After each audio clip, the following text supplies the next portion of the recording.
Welcome to the Adventure Island podcast hosted by Ballyhass, a podcast where we dive into this week's outdoor news, look at why we should all be getting active outdoors, providing inspiration for outdoor adventures, travel destinations, fringe outdoor sports and local destinations and characters. This podcast is released every Friday following our newsletter on Thursday. Please sign up with the link below on all our podcast providers.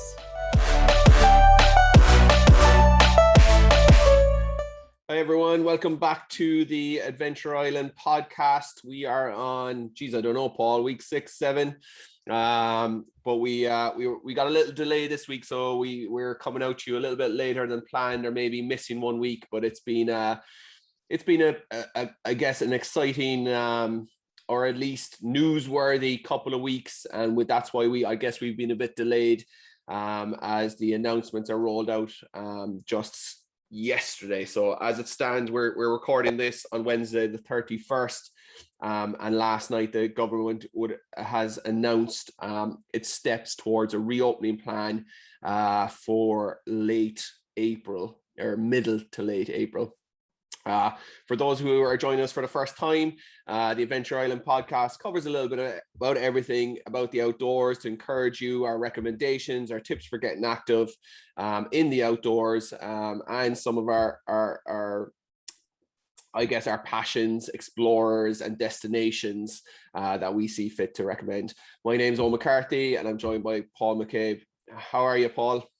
Yeah, good, Owen. I think very positive about when I heard them announcements yesterday. Really, really exciting. Just a little bit of, especially to get back into the outdoors, it's a good bit of light down at the end of the tunnel. Especially I think that mid-April, the county restrictions, we'll see lots of people going to the beaches now and going kind of the west coast. I can imagine people living in Cork, and it just gives people more options now. And I think this is what they've been wanting, just more options outdoors, not the same tracks, the same walks every single day. Now they have this big option, big wide range of things to do. And I know we're going to talk a little bit about it in this podcast, but it's just really, really, really good news. I think it's the positive light that people have needed now in the last few weeks, For sure. And I think so for this podcast coming up on this particular episode, we're going to just dive in a little bit deeper into these the restrictions and the announcement. Obviously it's only 24 hours, so it'll be our initial interpretations of them, I guess, followed by what that means for us. This isn't, we both work with Ballyhass Adventure Group, and it's not necessarily a Ballyhass podcast by any means, but we're going to focus on what this means for Ballyhass as an outdoor provider. And I think it would probably be a safe presumption that it means the rest to other outdoor providers as well. So we look at it from our own industry specific standpoint. And I think that should give you a good oversight of what to expect from all the other outdoor providers in the country. Following that, I think we're going to go into our recommendations for the 26th of what we will be doing, or even the 12th, because the county opens up on the 12th, right? So even we'll go into some of our recommendations of what we want to do and what we're going to get up to before we open as well. And we're as excited as anyone to get out and about in the county. And that, I suppose when we're looking at the restrictions now, that surely is it the biggest one? I don't know. So this will be a bit of our interpretation. So we're still trying to come to terms with it like the rest of the country, and there's some interesting stuff in there. But I suppose for me, that 5K lifting is definitely the biggest one. My family is living from Kinsale, and obviously I've got down 1 or 2 to run errands and stuff for them, but not being able to get there is tough enough. Like Doneraile Park is only over the road from us. We can't get there to take the dog for a walk, and it's just so close. And and I always say, you and I are both saying how lucky we have been within a lockdown to be working in an outdoor center and have the facilities on our doorstep to take advantage in our downtime as much as our working time. So like we know, and like anyone listening, we know how lucky we've been. But I am still excited for that county. That's the first one. Will I go through them, Paul? Will we As we're reading them here, I have them in front of me. So okay, so from April 12th, schools back into teaching fully return, meeting other households. We can meet one other household outside, but not in your garden or theirs. That's a weird. You can meet one other household outside, but not in your garden or there. So obviously they're trying to get people to go to parks or something. Is that your take on that one? Yeah, I'm thinking it's kind of, I think what they're trying to avoid, now, and it's a purely interpretation, is I can imagine it's sort of the inner city, the gardens out the back, so they have to come in through the house, and I think that cans in the garden, that just yeah, appeals to me right about now. Exactly. So it's like, we can still go into the house and go outside and have, whatever. Maybe that's it. I think it's just this drip-free, very precautionary approach to it. So that's how I would interpret it. What a weird line, though. You can meet one other household outside, but not in your garden or theirs. With no other, there's not even a full stop on it. Like, so where do you meet your one other household? Like, this is this stupid gray areas anyway. Let me keep going. So you can travel within your county or within 20 kilometers of your home if crossing county boundaries. I'll quiz you on that one. We're probably not far away from the Kerry and Limerick borders here. Does that mean that I can go 20 kilometers into Kerry, but is it only for essential reasons, I wonder? I think it's I think it'll be I think the county movement is more of an exercise approach for people to get outdoors. So I think what they mean by 20 kilometers crossing a county is if you live near the border and say 10 kilometers away is where the county border is, say to Kerry or Limerick, you can go 10 kilometers into the border in that 20k radius of your home. I think that's my interpretation of it. But say if you live in Mallow and want to go down to Kinsale, that's fine because it's within the county. I think that's my interpretation. Cork's just a weird county that way because it's so big, isn't it? So it opens up 3-hour drives down to us for West Cork. I'll be sure be taking. I think that's going to be a hard one to police for the guards, isn't it? Like, how do they, how can they tell what are you going for? What are you doing? I don't know.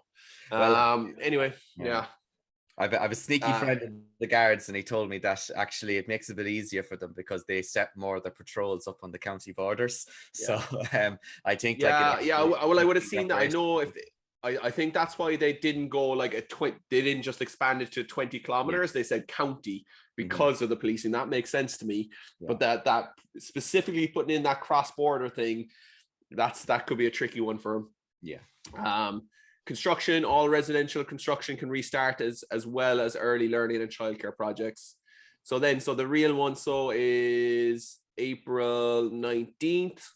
So the GA training for and playing of national government body sanctioned and organized adult inter-county national Gaelic games leagues, not including under 20 or minor competitions. High performing athletes as approved by Sport Ireland can presume. We were commenting on this just before we came on. Elite sport and high performing athletes are almost changing the vernacular there a little bit, aren't they? I think just even there talking to Holly Davis's father that from Rowan Ireland that sometimes use the site in Coachford. I think he said that what elite sports persons have been doing during the lockdown is they apply for a permit from Sports Ireland that they're an elite athlete, and that's what gives them kind of permission to train. So I say this high performing maybe athlete is basically that goes away or something, that maybe the permit changes.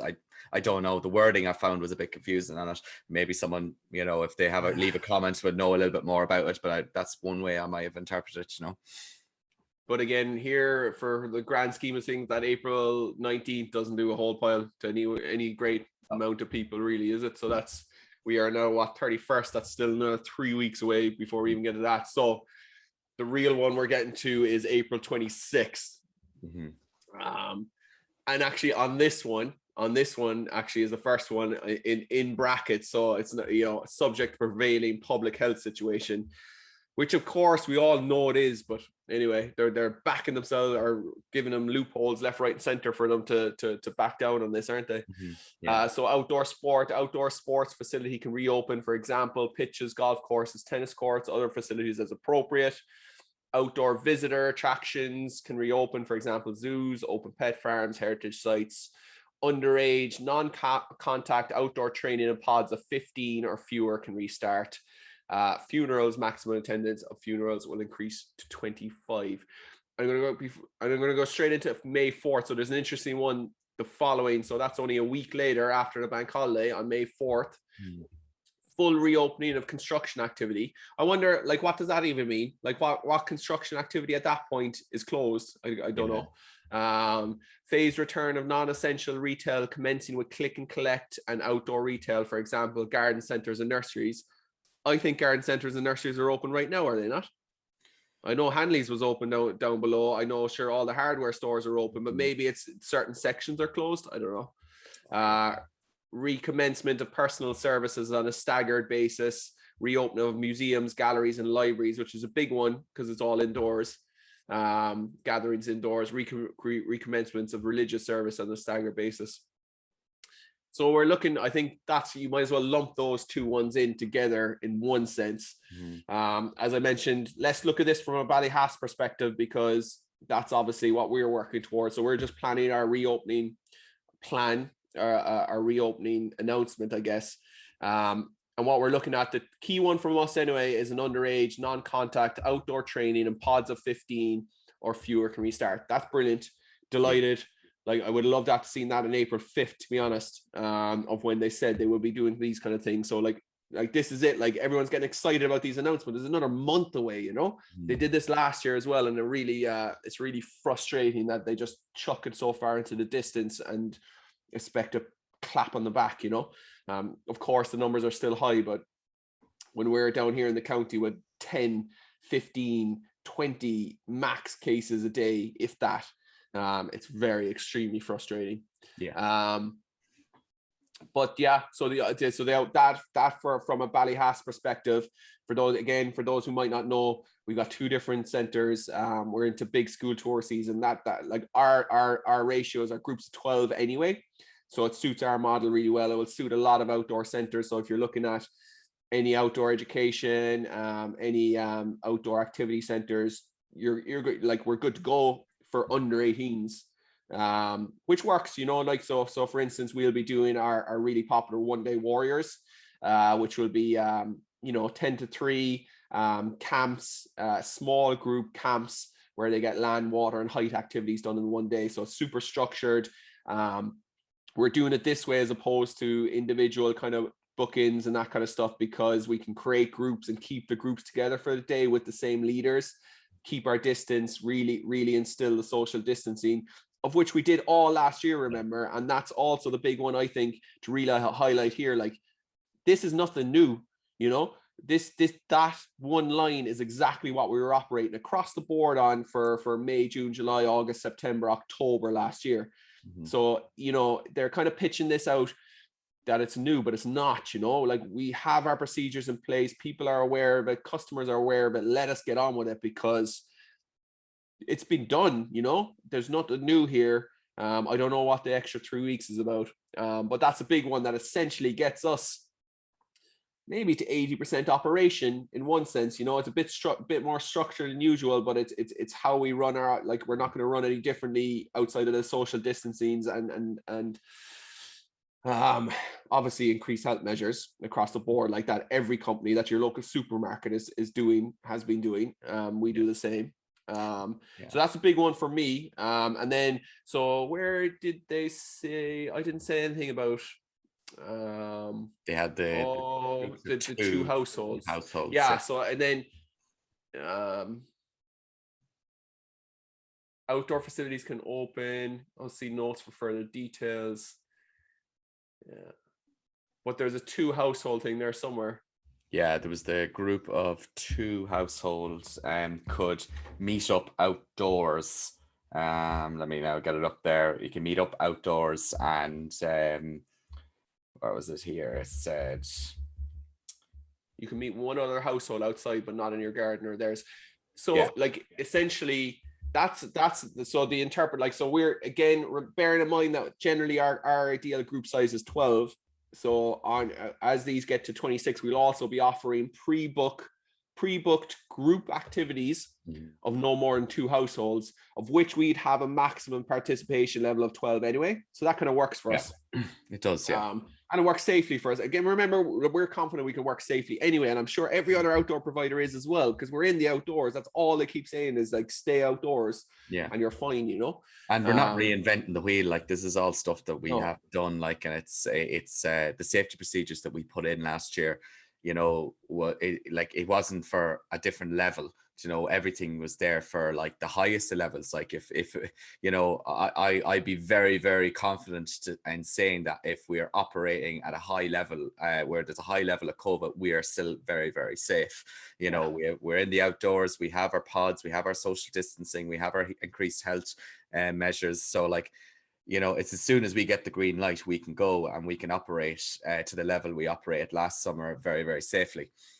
And I mean, the only thing that this rules us out from is what we did last year is the pods of, like, basically that pods of 15 that they're saying for the under 18s was opened in level 3 to pods of 15, just general pods of 15, so that like you could have multiple households within that pod, but which is so unlikely though. How many groups did you see coming through last year? Even with our walk-ins, because walk-ins arrive 3, 4s, 5s. You're bringing your family. We have a maximum group size of 12, or an ideal group size of 12, maybe a maximum group size of 15. So I would say like 95% had no more than 3 households, and a good, say, 50, 60, 70% probably only had 2 households in the groups we created from walk-ins, from bits and pieces anyway. And it made it relatively very easy then to, you know, not enforce, but to, you know, remind people of the public health guidelines and, you know, social distancing, because they're in the pods. So if you had your 2-3 household pods, right, guys, this is where the distance is going to be. You guys are going to stay in your pod, or not in your pod, like between your family. We make sure you don't mix, but you're in the same pod. So it worked really, really well. And it was a clean, nearly efficient way of doing it. So it was, you know, extremely safe. And at the end of the day, you're in the outdoors. You know, this is, what did Luke O'Neill say that we mentioned this podcast before? There's 19-fold decrease in risk in the outdoors. So like, you know, it's the safest place you can be. So it's really, really good news, you know. And I think the fact that, you know, we're looking at this operating now, come this 26th of April, it's just very exciting. Yeah. And I think it just goes to show, like, I mean, these are really hesitant, right? Which is fine. They've got caught out before in terms of the opening prior to Christmas. So I understand that and I appreciate that. And I think public safety comes first. But it also goes, do you know what the big glaring thing is for this for you? And I don't know if anybody else has picked up this, not one mention of levels. Where are the levels? Where are the levels gone? You know, we were our line has been, we can operate to level 4, no problem. And because that's what we've been given the go ahead. So the government, right, and Fáilte Ireland have come up with this big, massive level 1, 2, 3, 4, and 5, and now thrown it right out the window with these announcements. No mention, nothing. So like, think of all the work that went into that. Like, and now there must be reasons, but like, how frustrating is that from a whole tourism industry that they went to the stakes, they got approval for, like, you can operate at level 4, and then the first big announcements, no, sorry, we're not doing levels anymore. You know, or they haven't said that, but it's clear as day they're not doing levels anymore when they don't want to mention it, like, you know, because are the levels too constricting to NEFID and to the government? I don't know. Well, that has frustrated me, you know. Yeah, even from a Ballyhass point of view, like, it is increasingly frustrating, because we would have been, like, we were gearing up the site, you know, to get it operational for April 5th. And, you know, if we were down at level 4 and it went back to, you know, this level system we were ready to go. Had staff trained, we had that site operational. And now it's kind of a bit of a waiting game. Now it's kind of like, okay, we're ready. We can, you know, we're going to still keep ourselves busy, but now it's waiting until we can operate, which is frustrating for us. And I imagine us just talking about that, other businesses are in the same boat, especially outdoor businesses are feeling that frustration too, you know. Well, especially, right, because the crux of this for me is, right, they've chucked out everything they've confined us to with that level system. Gone, right? Then they've introduced these new ones to suit, like, to try and curtail where they think meetings are happening. And we still fit into it. We fit into it either way. We fit in perfectly either way. Like, so why are they reinventing the wheel every time they do this? Like, stick with it. Like, give us those milestones. And that's something that really frustrates me as well, is going, why are you not? if your county goes down to X cases, you can open. At least we know, you know, and then we're not stupid. We can follow the cases. They're showcasing them as much as possible. Like, you know, they're not giving us anything to aim for, that anything concrete to aim for. And I don't quite understand that, because like, I know they can fluctuate, but sure, we know that now. Everyone knows that. And so like, it's understandable when it fluctuates up that they make changes, you know, but like, at what point, you know, it's very frustrating. And like, my point on this is going, we fit into everything always. Always.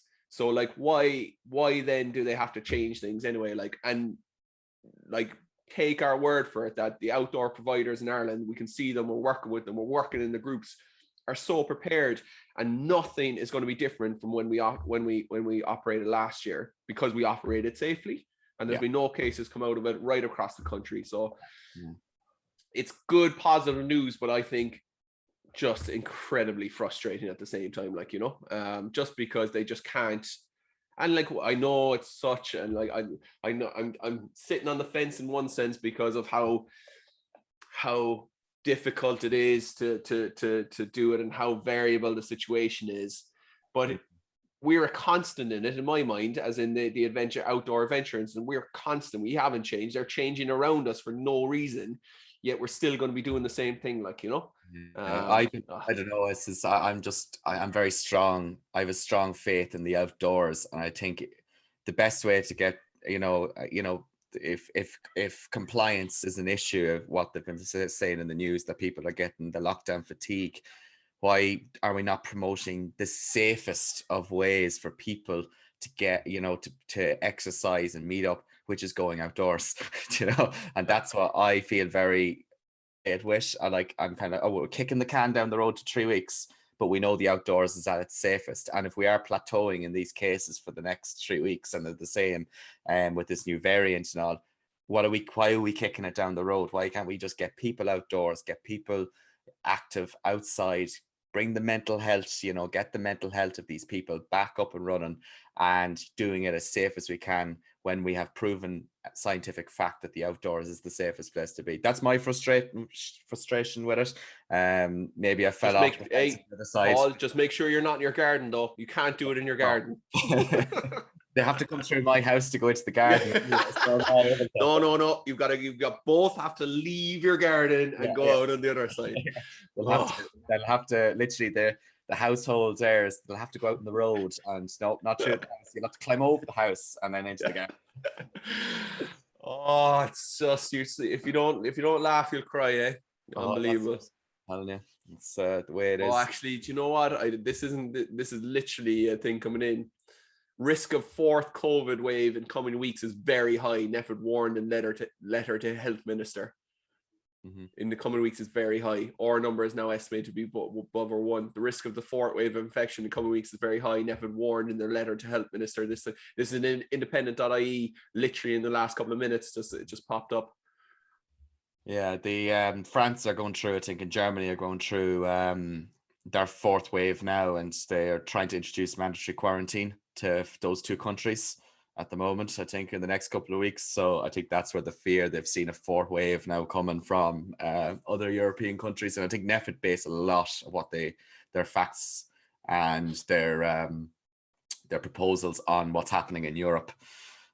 So you can always see the trend. Europe, if you can see what's happening in Europe first, it's like it's eventually sometimes going to come back here. But then again, I don't know, I'm no health expert, but I don't think the outdoor element should be taken away, because again, I believe it's the safest place people can be, and a fact, climbing up, hiking up a mountain, or going down to the beach, is, if it's by yourself in the same household, is extremely safe. So anyway, that's probably me enough ranting about that. And we all know, anyone listening to this podcast knows the outdoors is, the passion we have. So we're always going to fight for it.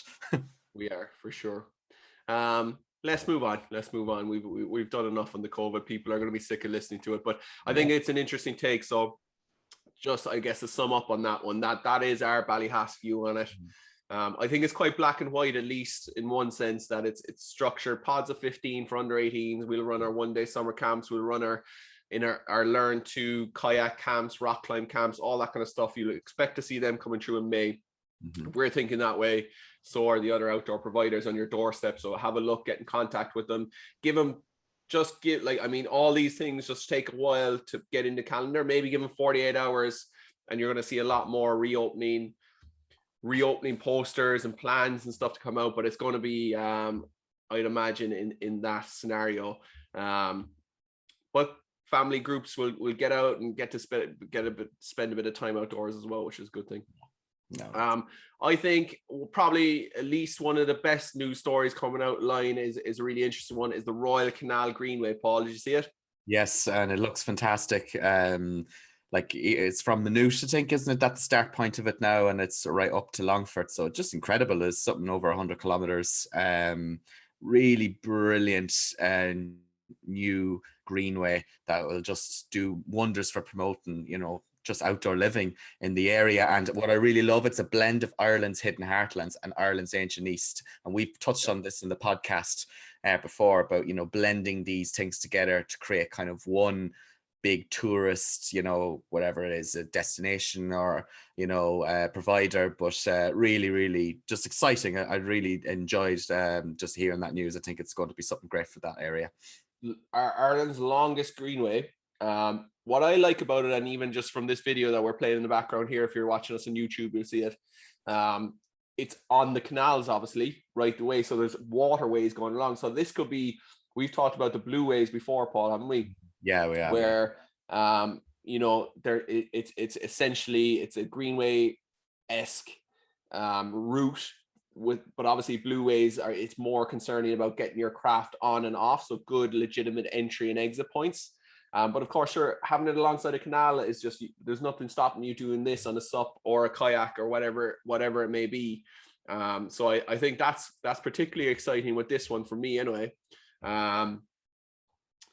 Like, we know the success of the greenways. We know what a soft entry access to the outdoors will do, and how accessible this is. But it's the land and water aspect that I think could be a game changer in this one. It was announced, there was a good few articles on it. What do we have here on the so the refurbished route, a 12 million project coordinated by Waterways Ireland, following the 225-year-old canal past arch bridges, 33 locks, harbours and heritage buildings dotted through farmland and waterside towns like Mullingar and Enfield along the way. So a game changer for outdoor tourism and leisure in Ireland. That was from Minister Eamon Ryan. So like, that's really exciting. And again, it's the waterway aspect that I really lead. Yeah, there's like Ireland's ancient east, into Kildare, Boyne Valley, Ireland's hidden heartlands, Westmeath, Longford tourism, and Waterways Ireland. 130 kilometers. Do you reckon you whip that out in a day, Paul? Oh, I don't know. I think I don't know. I'm trying to think how long you get out of it. 3-4 days would you get done in, depending on how much you'd well, it depends how much you're stopping, sure, isn't it? Yeah, that's it. Like, it's like me now, very moderately walking, not race walking or anything like that. Well, I suppose you'd be cycling it though. You'd cycle it in a day, I think.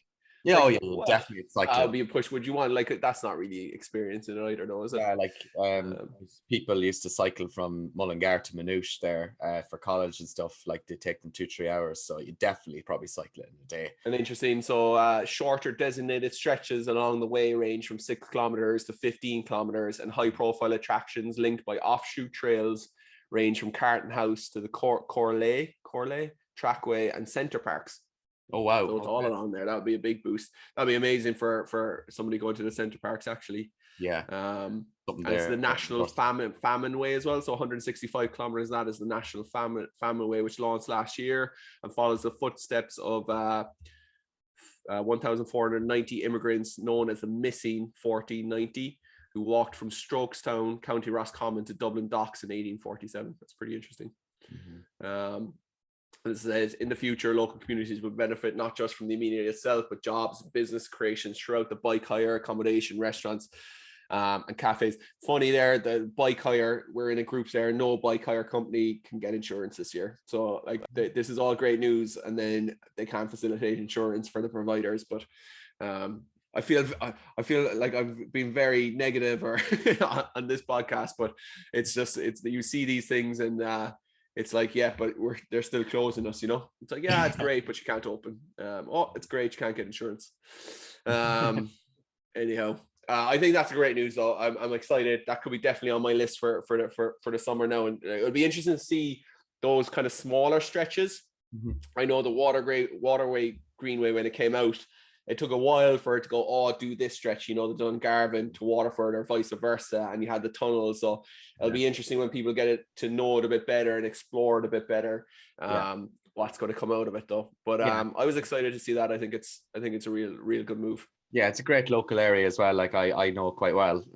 Just being from around that area. Like I went to college in Maynooth and would have been in Mullingar, Longford, those areas plenty of times. And there again, I'm big into promoting the Midlands of Ireland, and they're wonderful areas, especially there, even where it starts. Maynooth is a gorgeous little town, and no, really exciting. Just great access for people there, and hopefully that brings people from the coastal areas or north or south from Ireland, that brings them into the Midland areas there to go on their staycations or their summer holidays or whatever. I think it's a good idea.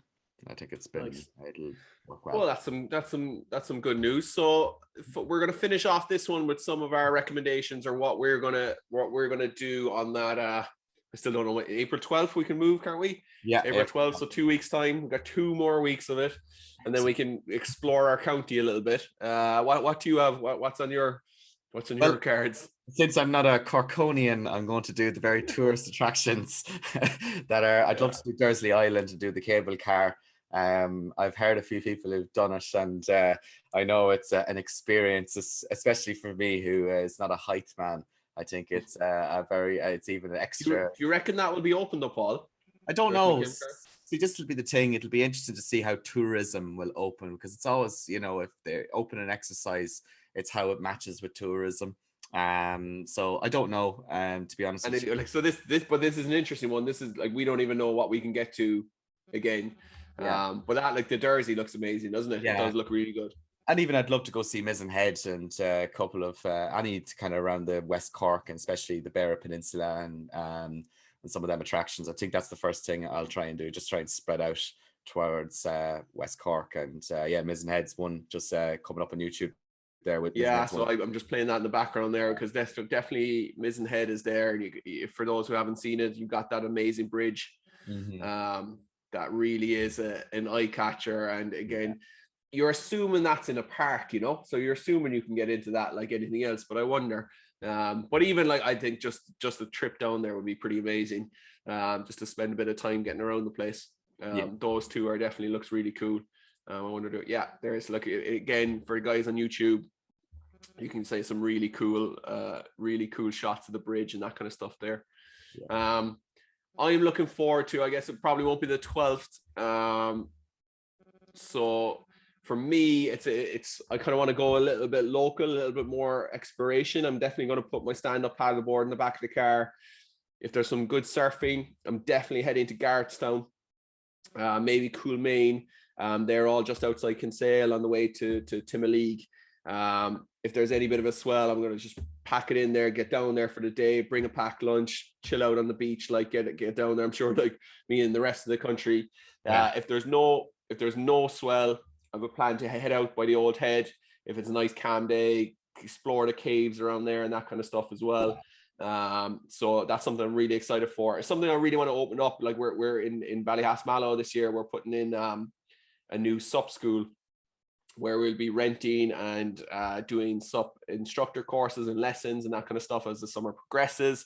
And this is kind of the trips that I'd ultimately like to introduce to people. Like, you know, I actually haven't done the Old Head myself, so I'm super excited to go down and check it out, and see how accessible it is, that if we can bring people down there on a trip or as a social club or however way we'll do it. But I'm definitely, I don't want to just rush to the hotspots. We've said that before, that we don't want to do that. So we want to go down, find what we can do, and jump out in any body of water I can get my hands on outside of here, and not and be allowed to travel, just to be allowed. I think that kind of gets me sometimes, that you're just not allowed, you know. And like, not that we're fine, we're expected, but just to have that freedom and I'm not rushing to anywhere. I'm not rushing indoors, and I'm still going out into the outdoors. But you still want to get out there, don't you? Yeah, and it's a bit of variety as well. Like I want to, another place I'm really looking forward to, and it's a bit more local, is beautiful beach there called Robert's Cove. You know, it's just yeah, that's down Kinsale way as well. Yeah, gorgeous spot. And we've done on some of our, we did on our staff trips only a couple of years ago. We did cliff jumping down there actually. It was definitely stood out as one of the favorites around the place. I think like it was really good crack. And it's quiet. It's not a packed beach, especially even during the summer there last year. Like, it is a quiet area, and that's what I like quiet areas. So it's something that I'm looking forward to going back to now. So that's a bit more local. As a provider, I always kind of use him as an example, but just because of what it is, let me just get it up there now. Share this one. Atlantic Sea kayaking down in West Cork and Skibbereen. I've got a video playing of him in the background. If you're into kayaking, this is for sure a must do. He does the night kayaking down in Lough Ine, down in Skibbereen. I'm sure, again, this is Jim Kennedy and his family and his son there as well that are operating down there. Great storyteller, great guide. I think it's just a great experience, kind of exploration experience, similar to what we do in Coachwood with our Lee Valley tour. But they have the nighttime aspect and the bioluminescence and that kind of stuff. I think that might be later in the summer, but I think it's still just a great trip, you know. I'm assuming if they're doing family trips from April 26th on, and it just suits them. They're outdoors.